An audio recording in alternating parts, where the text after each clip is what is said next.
saudari dan saudara yang terkasih dalam kasih Tuhan kita Yesus Kristus. Hari ini kita merayakan Hari Raya Pentakosta.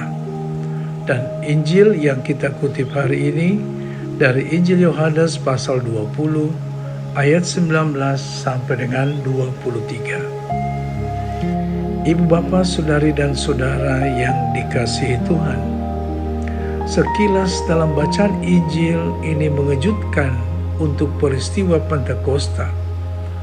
Tapi tentu saja peristiwa Pentakosta sudah terjadi sebelumnya. Dan kini kita membaca kisah tentang kejadian lain di mana Kristus yang bangkit memberikan roh kepada murid-muridnya. Ada dua penekanan dalam kisah ini. Yang pertama adalah damai sejahtera. Kristus membawa damai sejahtera kepada murid-muridnya dengan menyampaikan salam damai sejahtera. Dan damai sejahtera itu adalah semboyan orang Kristiani. Damai sejahtera adalah nyanyian para malaikat pada saat kelahiran Yesus. Bahkan setiap surat Paulus dimulai dengan salam damai sejahtera. Surat kepada jemaat di Efesus menyatakan bahwa Kristus adalah damai sejahtera kita. Kebalikan dari semua kekhawatiran, perselisihan, iri hati, kecemburuan dan ambisi yang mementingkan diri sendiri.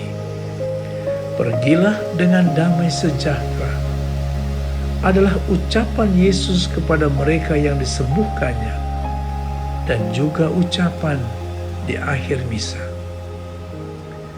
Ibu bapa, saudari dan saudara yang terkasih, dalam kasih Tuhan kita Yesus Kristus, damai sejahtera adalah wasiat Yesus kepada murid-muridnya setelah perjamuan terakhir.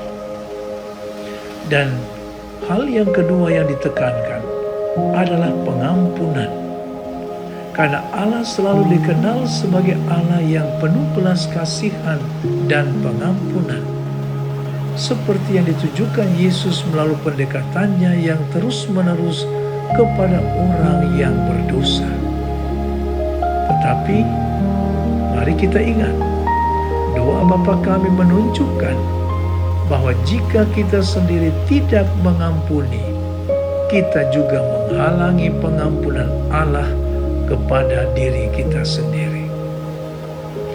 Ibu bapa, saudari dan saudara yang terkasih dalam kasih Tuhan kita Yesus Kristus, di dalam peristiwa Pentakosta ini, marilah kita menyadari bahwa para rasul bukanlah siapa-siapa.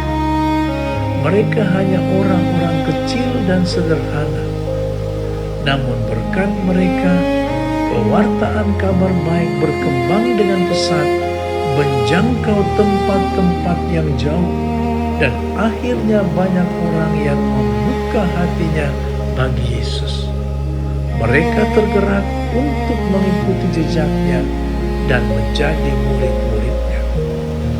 Oleh karena itu, kita sekarang, murid-murid Yesus masa kini, juga mengemban tugas pengutusan yang sama, yakni membawa damai, sejahtera, dan pengampunan.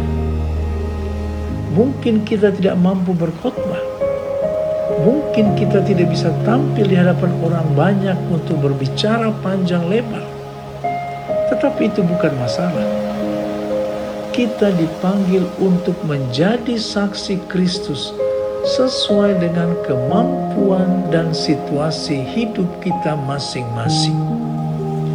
Siapapun kita, Allah memampukan kita untuk menjadi saksi-saksinya dengan mencurahkan Roh Kudus yang penuh dengan kuasa.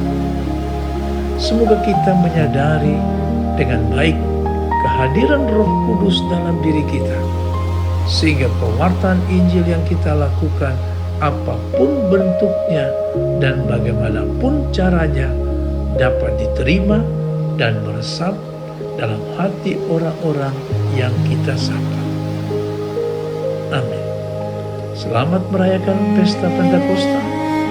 Selamat merayakan damai sejahtera, pengampunan, dan sukacita.